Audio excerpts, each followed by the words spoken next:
संघर्षातून सत्ता मिळवूच, नेवासात वंचित बहुजन आघाडीची आक्रमक आढावा बैठक, सत्ताधाऱ्यांवर तोफ लागली।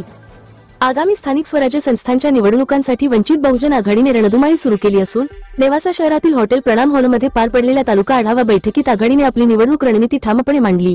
विविध पक्षांवर टीकास्त्र डागत आघाडीच्या नेत्यांनी संघर्षातून सत्ता मिळवण्याचा निर्धार व्यक्त केला। या बैठकीला वंचित बहुजन आघाडीचे मार्गदर्शक आदरणीय प्रकाश आंबेडकर यांच्या नेतृत्वाखाली प्रमुख नेते उपस्थित होते। महासचिव अनिल जाधव, युवक जिल्हाध्यक्ष प्रवीण आलाट आणि जिल्हा उपाध्यक्ष विजय गायकवाड, तालुका अध्यक्ष पोपट सरोदे आदींच्या उपस्थितीत ही बैठक अत्यंत आक्रमक आणि निर्णायक ठरली। तालुका अध्यक्ष पोपटराव सरोदे यांनी स्पष्ट केले की काँग्रेस, शेतकरी संघटना व अनेक लहान मोठे पक्ष एकत्र येऊन ही निवडणूक लढवणार आहेत। संघर्षातूनच सत्ता मिळवायची आहे, आता मागे हटायचं नाही, असा रोखठोक इशारा सरोदे यांनी दिला।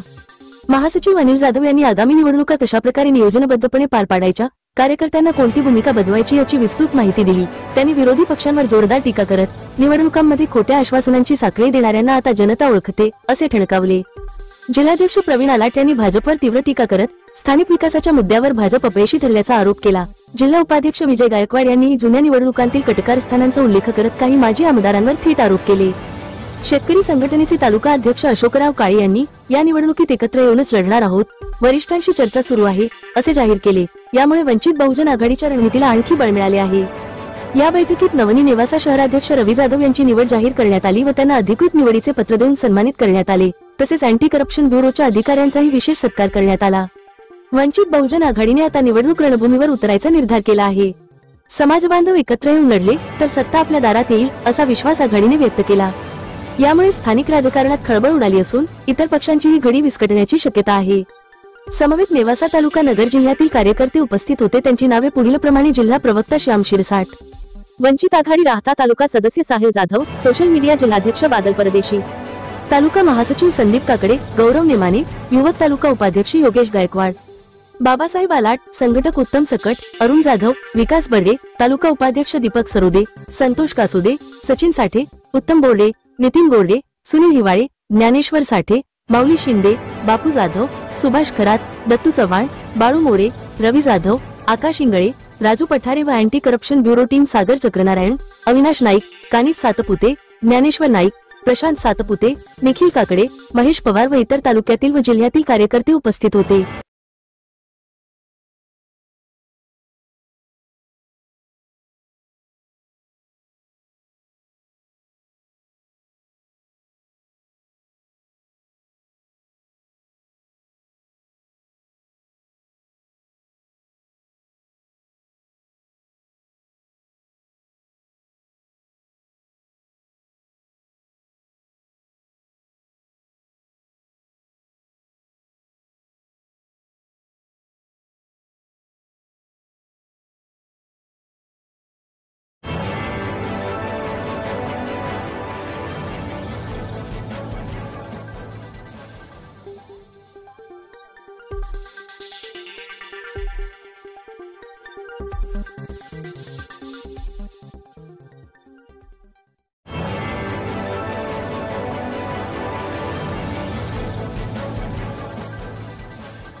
17 ते 17 उमेदवार आपण तयारीचं नियोजन चालू आहे.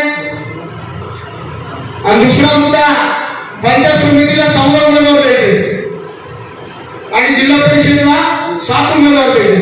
अशा पद्धतीने या तालुक्यामध्ये आपल्याला नियोजन करायचे. त्यासाठी हे आपण आज आढावा बैठकीचं नियोजन केलेलं आहे. जाधव साहेब आम्हाला खूप अडचणीत आहे होत्या तालुक्यामध्ये काम करत असताना. जर आम्ही एखाद्या कार्यकर्ता निवडलं तर आम्ही त्याला काहीतरी आनंद दाखवून तिकडे नेलं जातो आणि त्याच्यावर बाबा म्हणलं जातो त्या वंचितच्या कार्यक्रमाला जाऊ नको, तू त्यांचं पद घेऊन माझी परिस्थिती या तालुक्यामध्ये आहे.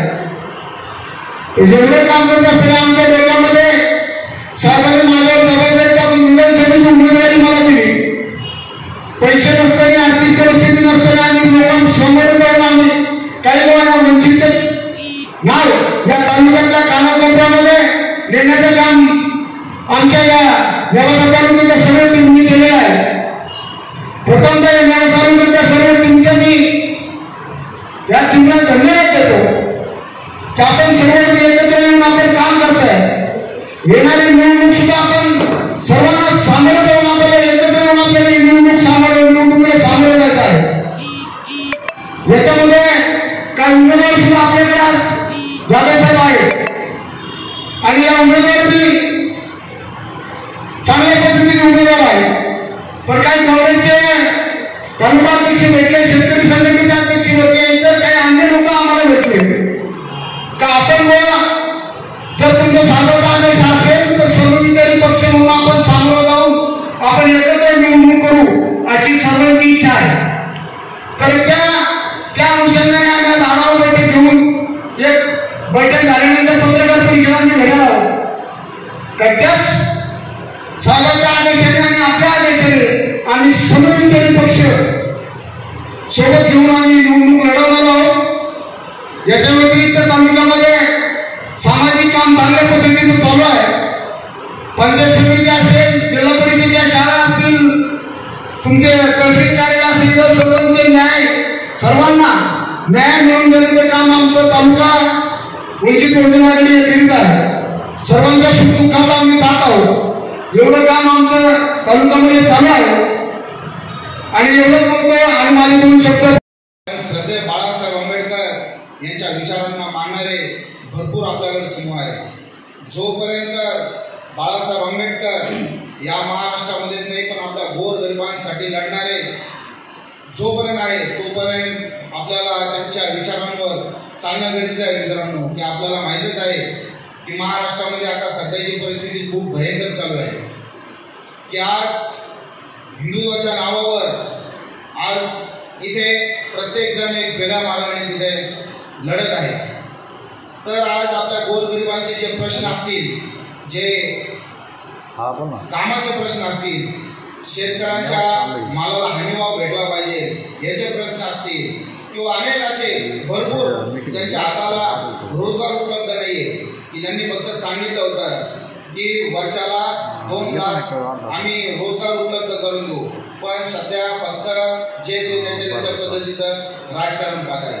पण आज या भाजप सरकार विरुद्ध लढण्याचं जो माणूस आहे, जी ताकद आहे, जी धमक आहे, ती फक्त मित्रांनो कोणत्याही नेत्यामध्ये नाही, ती फक्त श्रद्धेय बाळासाहेब आंबेडकर यांच्यामध्ये आहे. आपल्याला गोरगरिबांना न्याय मिळवून देण्याचं काम श्रद्धेय बाळासाहेब आंबेडकर हेच फक्त करत आहे. आत्ताच आपले ताजं उदाहरण जे आहे, जे परभणीमधलं काळाला रोखवा.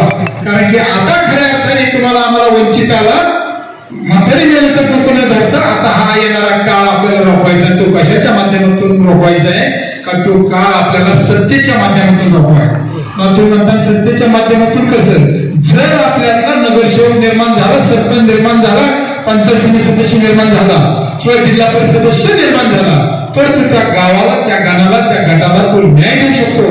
मग त्याच्यासाठी आपल्या प्रत्येकाची एक नैतिक जबाबदारी का ज्या दिवशी ते इलेक्शन असताना लोकांना केलं समजून सांगणं का बाबा आता आपण 75-76 वर्ष आपण या प्रस्थापित व्यवस्थेच्या पाठीमागे ठेवलो, पण प्रस्थापित व्यवस्थेला आता आपल्याला मुखमाती द्यायची ते न सांगता न बघता विचार विनिमय करून अशा छोटी खाणी बैठका लावल्या पाहिजे. गावच्या ठिकाणी बैठक झाली पाहिजे, वाडीच्या ठिकाणी बैठक झाली पाहिजे, 10-5 लोकांना आपण एकत्र घेऊन बोललं पाहिजे का आता आपल्या वंचितांना का आपल्या एका सर्वसामान्य शेतकऱ्याला जर खऱ्या अर्थाने न्याय पाहिजे आणि त्याचे डोळे पुसण्याचं काम जर आपल्याला कार्यकर्ता तयार नाही झाला तर निश्चितच आपले डोळे पुढे पुसणार नाही. कारण की 2012 मध्ये जेव्हा याची प्रक्रिया चालू होती, कुठली एक आश्वासन देतो का आपल्याला येणारा जो काळ आहे, जी जिल्हा परिषद असेल, पंचायत समिती असेल, नगर परिषद असेल, आपण या ठिकाणी आलार साहेब, जाधव साहेब, वारंवार साहेब नियोजन बैठका घेऊन आमचे नेते त्यांच्याही कामावर घालू. कारण आता खूप पाळून हाणाच्या काय झालं पाहिजे. आजही मी साक्षीदार घटनेचं आजही स्थानिक स्वराज्य संस्थेच्या निवडणुका लागल्या की प्रस्तावित कानातल्या कानात बोलतात ते आहे हे ते म्हणून अंकलचं व्यक्तिमत्व खूप मोठं. Thank you uncle. यानंतर युवकांचं आश्वासन राज्यातील आणि देशातील बातम्या पाहण्यासाठी आजच आमच्या महाराष्ट्र न्यूज प्रिन्स या YouTube चॅनलला सबस्क्राईब करा आणि मिळवा नवनवीन अपडेट.